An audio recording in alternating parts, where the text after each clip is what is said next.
हमारे आत्मीय परिजनों, आप सभी की बड़ी जिज्ञासा रहती है कि हम गायत्री की उपासना को और ज़्यादा बढ़ाएं, उसका और ज़्यादा हम लाभ ले सकें। और बहुत सारे लोगों की अनुष्ठान करने की बड़ी इच्छा है। नवरात्रि में यदि आप अनुष्ठान करते हैं 24,000 का, जिसे हम लघु अनुष्ठान बोलते हैं, तो वो है बहुत ज़्यादा लाभदायी आपके लिए होता है। तो आज की तारीख में काफ़ी लोग पूज्य गुरुदेव को गुरु वर्ण हमारे माध्यम से कर चुके हैं और उनकी जिज्ञासा रहती है जानने की कि हम लघु अनुष्ठान कैसे करें। तो उन सभी के भावनाओं को देखते हुए यह वीडियो हम बनाने के लिए जा रहे हैं। इससे आपके लिए निश्चित रूप से लाभ होगा। और यदि आप 24,000 का लघु अनुष्ठान इस नवरात्रि में करने के लिए जा रहे हैं तो इस वीडियो को आप शुरू से अंत तक सुनेंगे तो आपके लिए काफ़ी इससे आपको मार्गदर्शन मिलेगा और आपकी साधना में काफ़ी सहायक सिद्ध होगा। राधे राधे, जय श्री कृष्णा, नमस्कार। मैं आचार्य पंडित गिरीश बारोलिया। गायत्री महामंत्र। ओम भूर्भुवः स्वः तत्सवितुर्वरेण्यं भर्गो देवस्य धीमहि धियो यो नः प्रचोदयात्। अखण्डमण्डलाकारं व्याप्तं येन चराचरं तत्पदं दर्शितं येन तस्मै श्री गुरुवे नमः। तस्मै श्री गुरुवे नमः। मित्रों, नवरात्रि का पर्व आने वाला है। इस नवरात्रि में आप माँ गायत्री का लघु अनुष्ठान कैसे करें। 3 प्रकार के अनुष्ठान होते हैं, एक लघु, एक मध्यम जिसे हम 1.25 लाख का बोलते हैं, और एक पुरुष चरण। पुरुष चरण जो है वो काफ़ी कठिन होता है। जिनके पास में पूरा समय है और कोई काम नहीं है उनको यह पुरुष चरण करना चाहिए। बाकी 1.25 लाख का अनुष्ठान यदि आपको करना है तो आप किसी भी शुक्ल पक्ष की पंचमी, एकादशी या पूर्णिमा से आप उसे प्रारंभ कर सकते हैं। चैत्र नवरात्रि और आश्विन नवरात्रि जो कि प्रत्यक्ष रूप से जानी जाती हैं, जिन्हें लोग जानते हैं, उसमें आप यदि 24,000 का आप लघु अनुष्ठान करेंगे तो निश्चित रूप से आपके लिए काफ़ी लाभदायक होगा। आपकी कई मनोकामना की पूर्ति यह अनुष्ठान करेगा। अन्य समय की अपेक्षा यदि आप इस समय पर अनुष्ठान करते हैं तो वो ज़्यादा फलदायी होता है। इसके बारे में हमने पिछले वीडियो में नवरात्रि की विशेषता बताई है कि नवरात्रि की विशेषता क्या होती है, इसमें अनुष्ठान करने से या किसी भी पूजा पाठ करने से क्या फायदे होते हैं। इस अनुष्ठान को हम 2 भागों में विभक्त कर सकते हैं, एक जप संख्या और दूसरा आहार विहार। तो सर्वप्रथम आपको यह जान लेना जरूरी है कि आपको कितना जाप इस समय करना चाहिए। तो जब भी आप नवरात्रि में अनुष्ठान करने के लिए जाते हैं उसके 10-15 दिन पहले से आपको अपनी मना स्थिति पहले से तैयार कर लेना चाहिए कि आप 9 दिन तक किस प्रकार से आप पूजन पाठ कर सकते हैं। आपकी ब्रह्म मुहूर्त में सोने की आदत है, उठने की आदत है कि नहीं है। आप 27 माला का जाप एक दिन में एक ही बार में कर सकते हैं या 2 बार में कर सकते हैं या 3 बार में कर सकते हैं। इसकी पहले से आप जो है प्रैक्टिस पहले कर लें। ऐसा ना हो कि आपने कभी लघु अनुष्ठान किया ना हो और आपने अभी अभी दीक्षा ली है और आप साधना में बैठ जाएं और उसके पश्चात आपको लगे कि 27 माला का जाप करने में बहुत ज़्यादा समय लग रहा है और आपको जो है बेचैनी होने लगे। तो ऐसी स्थिति में आपका जो है व्रत खंडित हो सकता है, आपका अनुष्ठान खंडित हो सकता है और फिर आपके लिए एक अनचाहा आपके अंदर एक अपराध बोध भी आ जाएगा, जो हम नहीं चाहते कि इस प्रकार से हो। इसलिए आपको 15-20 दिन पहले से आपको मानसिकता पहले तैयार करना चाहिए और जप संख्या आपको देखना चाहिए कि आपकी जप संख्या आप उसको कर पा रहे हैं कि नहीं कर पा रहे हैं। 11 माला का जाप करने में 1 घंटे का समय, पौन घंटे से 1 घंटे का समय लगना चाहिए। यदि इससे ज़्यादा लगता है तो आपको अपनी स्पीड को बढ़ाना चाहिए और इससे यदि कम लगता है तो फिर आपको स्पीड को थोड़ा सा धीरे करना चाहिए, यानी अपनी स्पीड को थोड़ा सा धीमा कर लेना चाहिए ताकि कोई गलतियां ना हों। तो आपको इन 9 दिनों में प्रतिदिन 27 माला का जाप करना है, यानी पूरे 9 दिन में आपको 240 माला का जाप करना है। एक माला में 108 दाने होते हैं। जो कि काउंट में 100 आते हैं, क्योंकि 8 जो है वो आपकी अशुद्धि के लिए छोड़ दिए जाते हैं कि कोई आप जाप करते समय हो सकता है कि 108 बार जब आप बोलें तो 2-3-4 बार आपकी गलती हो जाए, तो 8 को उसमें अशुद्धि के रूप में आपको वो निकाल दिया जाता है, उनकी काउंटिंग नहीं होती है। तो इस प्रकार से 24,000 का जो है अनुष्ठान आपका 9 दिन में पूर्ण हो जाता है। आप चाहें तो नित्य जो है 27 मंत्रों का आह्वान कर सकते हैं, और वैसा संभव ना हो तो जिस दिन नवरात्रि समाप्त होती है उस दिन आप जो है 240 आहुतियाँ आप दे दें। अच्छा यही होगा कि 9 दिन के पश्चात ही आप हवन करें, ताकि आपके परिवार के सारे लोग एक साथ बैठ सकें और सारे परिवार के लोग भी इसका लाभ ले सकें। जब प्रारंभ करने के लिए जा रहे हैं उसके एक दिन पूर्व आपको संकल्प ले लेना चाहिए कि आप जो है नित्य जो है कितने बजे सो करके उठेंगे और कितनी बार में आप ये जाप करेंगे। आपके पास में कितना समय है, यदि आप महिला हैं तो किस समय आप फ्री रहते हैं, आप पुरुष हैं आप यदि अपनी ड्यूटी पर जाते हैं तो किस समय जाते हैं, वो समय को आपको एडजस्ट कर लेना चाहिए। तो ब्रह्म मुहूर्त में सोकर के आपको उठना चाहिए। 4 बजे 4:30 बजे आपको स्नान आदि करने के पश्चात स्वच्छ कपड़े पहन करके स्वच्छ आसन पर आपको पूर्व मुख होकर के बैठना चाहिए। और तुलसी, चंदन और रुद्राक्ष की ये 3 मालाएं ज़्यादा पवित्र मानी जाती हैं, लेकिन गायत्री की साधना जो है वो आपको तुलसी या चंदन की माला से करना चाहिए। बाजार में तुलसी की माला पूर्ण रूप से सही या शुद्ध मिलेगी इसकी गारंटी नहीं होती है, इसलिए चंदन की माला से आप जाप करेंगे, क्योंकि चंदन की माला लगभग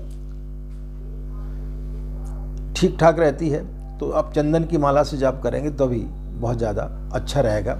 रुद्राक्ष की माला से जाप नहीं करना चाहिए, आपको तुलसी की माला या चंदन की माला उपयुक्त रहेगी इसके लिए। तो वो आप पहले से ये सामग्री एकत्रित कर लें, और उसके पश्चात में आप पूर्वमुख होकर के बैठें और आप पहले सटकर्म कर लें। जैसा कि हमने अन्य वीडियो में भी पूरी जानकारी दी है कि पहले पवित्रीकरण, आचमन, शिखाबंधन, प्राणायाम, न्यास, और उसके बाद में पृथ्वी पूजन के बाद में आप जो है कलश और दीपक की पूजन कर लें। इसके बाद में देवताओं को आह्वान कर लें। यदि आपको ये सब मंत्र नहीं आते तो सिर्फ आप भावना कर लें, और देवताओं का आह्वान करते समय भी आप भावना कर लें कि समस्त देवी देवता आकर के यहाँ विराजमान हो जाए, और अक्षत पुष्प आदि से उनका पूजन कर दें।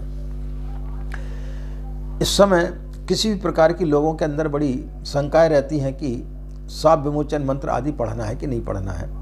तो इनका कोई हमें शाप विमोचन करने की आवश्यकता नहीं है। हाँ, गुरु का चित्र आचार्य पंडित श्री राम शर्मा, जो कि समस्त विश्व के गुरु हैं, जिन्होंने कि गायत्री मंत्र को प्रचारित किया, आप उनकी एक तस्वीर सामने रख लें और गुरु आह्वान करके उनकी पूजन पहले कर लें, तो वही शाप विमोचन हो जाता है। क्योंकि बगैर गुरु के मार्गदर्शन में कोई भी साधना नहीं की जाती है।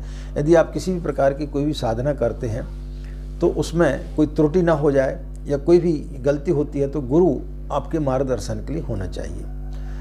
तो आप जो है गुरु का चित्र अपने सामने रख लें, और फिर उसके पश्चात जो है आप गायत्री मंत्र का जाप करें। यदि आप प्रातःकालीन पूरा नहीं कर पाते हैं तो कुछ माला आप जो है सुबह कर लें, और कुछ आप शाम को भी कर सकते हैं। शाम को आपको करना है तो 1 घंटे पहले और रात्रि के 1-1.5 घंटे बाद तक, यानी 5 बजे से लेकर के आप 8 बजे तक गायत्री की साधना कर सकते हैं। बाकी के जो समय रहता है उसमें आप मानसिक जाप कर सकते हैं। रात्रि में 8 बजे के बाद में आपको जो है माला से जाप नहीं करना चाहिए। मानसिक जाप आप कभी भी किसी भी स्थिति में आप कर सकते हैं। तो ये तो हुई कि आपको किस प्रकार से पूजन करना है। अब इसके बाद में आहार विहार की बात आती है। आप पहले से तय कर लें, जो भी संकल्प आपको लेना है वो पहले ले लें कि आप कितनी माला का जाप सुबह करेंगे, कितनी माला का जाप आप शाम को करेंगे, और उसके बाद भी यदि आपके पास समय नहीं है तो दोपहर को भी आप कर सकते हैं। यानी 3 टाइम आप जाप कर सकते हैं। एक ही टाइम में यदि आप कर सकते हैं तो वो ज़्यादा सर्वश्रेष्ठ आपके लिए माना जाएगा। तो इसके पहले आप नियोजन कर लें। ऐसा नहीं कि पहले दिन आपने जो है सुबह ज़्यादा माला की जाप कर ली, शाम को जो है कम कर ली। जो भी निर्धारित है वो आप पहले निर्धारण कर लें कि सुबह हम 15 माला का जाप करेंगे, बाकी जो माला बची है उनका हम शाम को जाप करेंगे, या कुछ माला दोपहर को, कुछ माला शाम को जाप करेंगे। तो तीनों टाइम का आपको मालाओं को विभक्त कर लेना चाहिए, समय का आपको निर्धारण कर लेना चाहिए। ऐसा नहीं कि पहले दिन आप जो है 4 बजे पूजा में बैठ गए, दूसरे दिन आप 4:30 बजे बैठे, तीसरे दिन आप 6 बजे बैठे, तो ऐसा नहीं करना चाहिए। समय आपका जो है निर्धारित होना चाहिए, उसी समय पर आपको तीनों समय संध्या वंदन करना चाहिए। इसके पश्चात यदि किसी प्रकार की कोई अवरोध आ जाता है तो फिर आपको उतने दिन आपको बंद कर देनी चाहिए साधना, और फिर उतने दिन आपको जो है बढ़ा करके माला का जाप आपको करना चाहिए। तो ये आपका जो है साधना का नियम है। आहार विहार में आप पहले से चिंतन कर लें, पहले से आप थोड़ी सी उसको अपने स्वभाव में लेकर के आ जाएं कि आप 9 दिन तक सिर्फ पानी पी करके रहना चाहते हैं, या फलाहार करके रहना चाहते हैं, या एक टाइम भोजन करके रहना चाहते हैं। वो आपकी मन स्थिति के ऊपर है, आपका शरीर कितना आपका साथ देता है, उसके आधार पर आप संकल्प ले लें और उस आधार पर अपने आहार विहार को आप रखें। इस समय किसी भी प्रकार का तामसी भोजन आपको नहीं करना चाहिए, लहसुन प्याज का आपको सेवन नहीं करना चाहिए, मांस मदिरा का सेवन इस समय आपको नहीं करना चाहिए। तो ये तो आहार की बात हुई। कपड़ों में आपको जो है बेल्ट इत्यादि का आपको, क्योंकि वो चमड़े से बने हुए रहते हैं, तो बेल्ट का आपको जो है इस समय इस्तेमाल नहीं करना चाहिए। जूते यदि आप चमड़े के पहनते तो उनको नहीं पहनना चाहिए, आप कपड़े के जूते पहन सकते हैं, या नंगे पैर भी आप रह सकते हैं।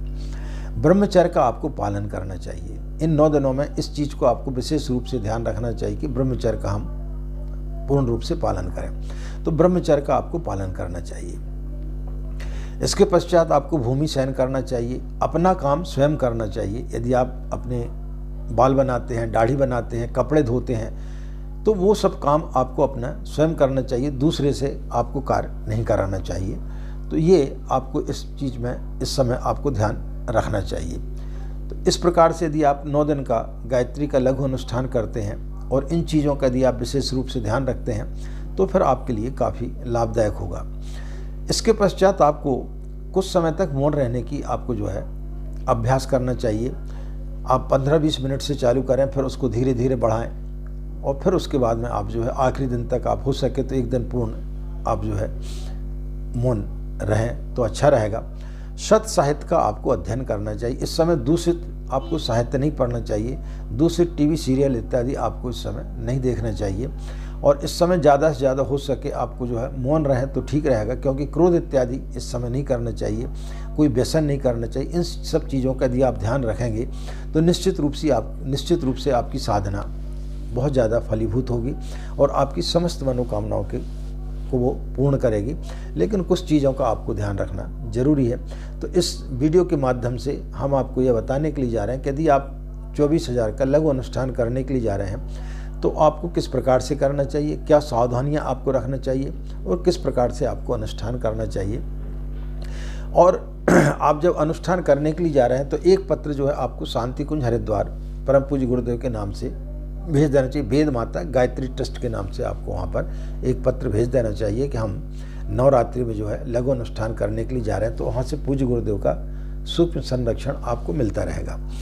इसके अलावा यदि आपको किसी भी प्रकार की कोई भी समस्या आकर के खड़ी हो जाती है, किसी प्रकार से कोई भी व्यक्ति आपको यदि भयभीत कर देता है, या आपके मन में किसी भी प्रकार की कोई भी शंकाएँ इस समय आ जाती हैं या कोई परेशानी आती है, तो उसके लिए आप हमारे व्हाट्सएप पर हमसे अपॉइंटमेंट ले लें। उसमें आप मैटर अपना समाचार लिख दें कि हम ये नवरात्रि में अनुष्ठान कर रहे हैं, हम आपसे बात करना चाहते हैं, कुछ मार्गदर्शन की हमें आवश्यकता है, तो हम आपके लिए तुरंत आपकी शंका का समाधान करने के लिए आपको जब फ़ोन करने का समय देंगे उस समय आप हमसे फ़ोन करके बात कर सकते हैं। जब हम अपॉइंटमेंट की बात करते हैं तो लोगों को ऐसा लगता है कि अपॉइंटमेंट लेना मतलब कुछ फीस जमा करना पड़ेगी। इस चीज़ की हमने कई बार बताया है कि गायत्री से संबंधित कोई भी जानकारी यदि आपको चाहिए तो उसकी किसी प्रकार की कोई भी शुल्क नहीं लगती है। हम सिर्फ कुंडली देखने की, जन्म कुंडली देखने की फीस लेते हैं। इसके अलावा गायत्री से संबंधित किसी भी बात की हम कोई भी फीस यहाँ पर नहीं ली जाती है। हाँ, अपॉइंटमेंट के लिए इसलिए बोलते हैं कि आप जो है दिन भर इतने सारे फ़ोन कॉल्स आते हैं, तो उसमें ऐसा ना हो कि आपको अति आवश्यक हो और हम फ़ोन ना उठाएं, क्योंकि इतने ज़्यादा परेशान हो जाते हैं कि हमको मोबाइल जो है 24 घंटे साइलेंट में रखना पड़ता है। तो इस कारण से कई लोगों के जो फ़ोन हैं वो अटेंड नहीं कर पाते हैं और वो लोग इससे वंचित ना रह जाएं, इसलिए आप व्हाट्सएप पर पहले मैसेज डाल दें, क्योंकि जितने भी लोगों के हमारे पास में व्हाट्सएप पर मैसेज आते हैं हम तुरंत उनको रिप्लाई कर देते हैं। और फिर यदि हमको लगता है कि इनसे बात करने से इनकी शंका का समाधान होगा तो हम फिर बात करने के लिए बोलते हैं और उनकी समस्त शंकाओं का समाधान करने का प्रयास करते हैं। तो आप सादर आमंत्रित हैं, आप हमारे व्हाट्सएप पर आएँ और लिखें आपकी समस्या, हम निश्चित रूप से आपकी समस्या का समाधान करने का प्रयास करेंगे। जितना गुरुदेव ने हमें बुद्धि दी है उस आधार पर हम आपकी समस्या का समाधान जरूर करेंगे। मित्रों, आप लोग निश्चित रूप से नवरात्रि मनाएं और आपकी नवरात्रि जो सफल हो, यही पूज्य गुरुदेव माँ गायत्री से हम सदैव आप लोगों के लिए कामना करते हैं। आपका दिन मंगलमय हो, आप लोग खुश रहें, मस्त रहें, माँ गायत्री की असीम कृपा इसी प्रकार आप लोगों पर बनी रहे और इसी प्रकार हमारे चैनल को अपना स्नेह देते रहें। और मित्रों, यदि आप लोगों ने हमारे चैनल को अभी तक सब्सक्राइब नहीं किया है तो उसे सब्सक्राइब जरूर कर लें और वीडियो पसंद आने पर ज़्यादा से ज़्यादा लोगों को शेयर जरूर करें ताकि दूसरे लोग भी इसका पूर्ण लाभ ले सकें। इन्हीं कामनाओं के साथ में आज की बात हम यहीं समाप्त करते हैं। नमस्कार, ओम शांति।